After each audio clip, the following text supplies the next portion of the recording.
Зеленский согласен на сделку с США. Новое заявление из Киева. Что дальше? Трамп оскорблен риторикой Киева и готов справиться с Путиным. Озвучены новые требования Вашингтона. Тем временем в Америке протесты. Люди вышли на улицы. Чего хотят?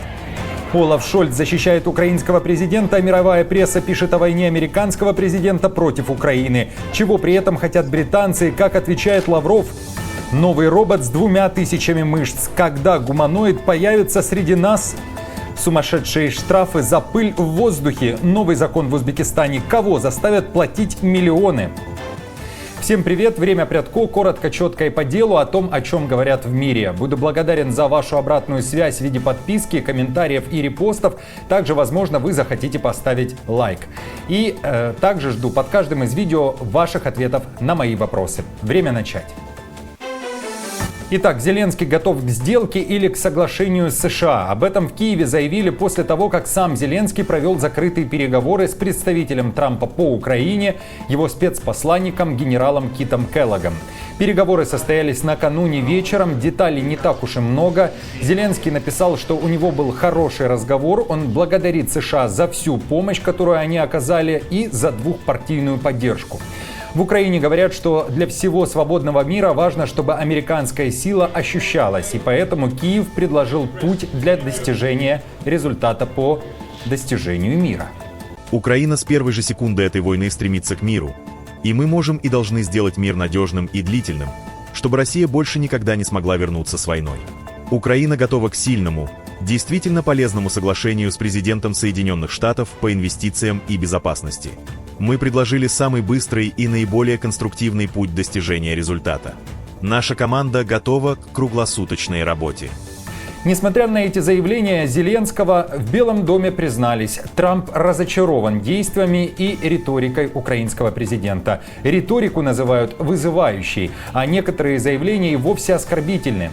Сам же Зеленский должен вернуться за стол переговоров, считают в Вашингтоне. Сделка, которую предложили Украине, очень выгодна, и Украина должна ценить то, что делают США, говорят в Белом доме.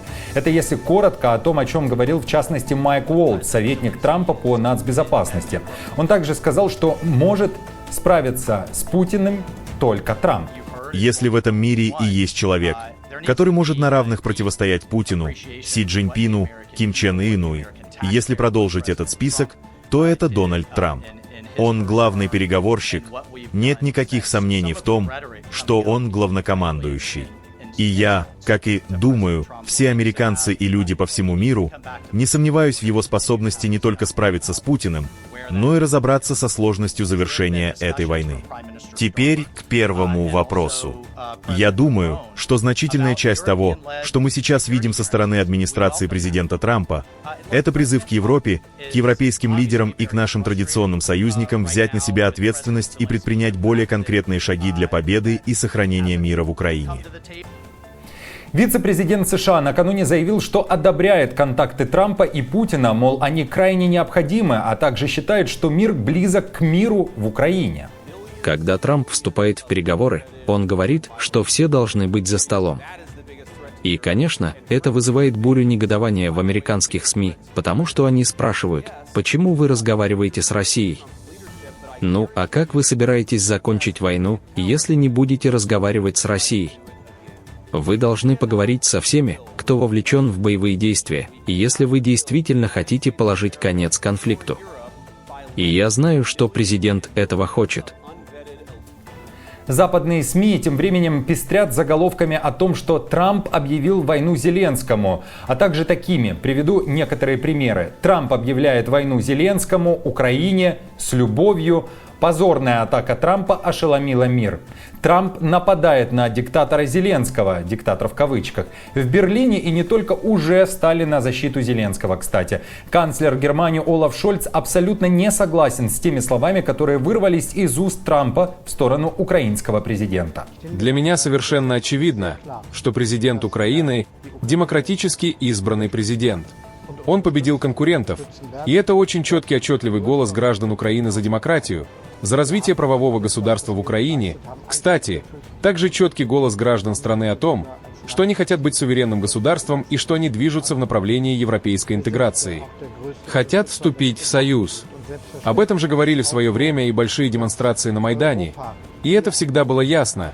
Речь шла о демократии, суверенитете и ориентации на Европейский Союз. А в России тем временем заявили, что ждут высоких гостей из Китая. Не Си Цзиньпина, а главу МИД Китая Ван И. С ним уже провел переговоры Лавров. Говорили в том числе и о ситуации в Украине. Мы условились о вашем визите в Москву, так что следующий наш контакт будет уже в Российской Федерации.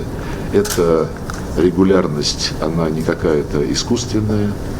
Частые встречи необходимы, потому что ситуация в мире требует постоянного внимания, постоянного обмена информацией, доверительных оценок. Напомню, что Китай постоянно утверждает, что в Украине не война, а кризис. При этом ни разу за 3 года большой войны не осуждал действия РФ.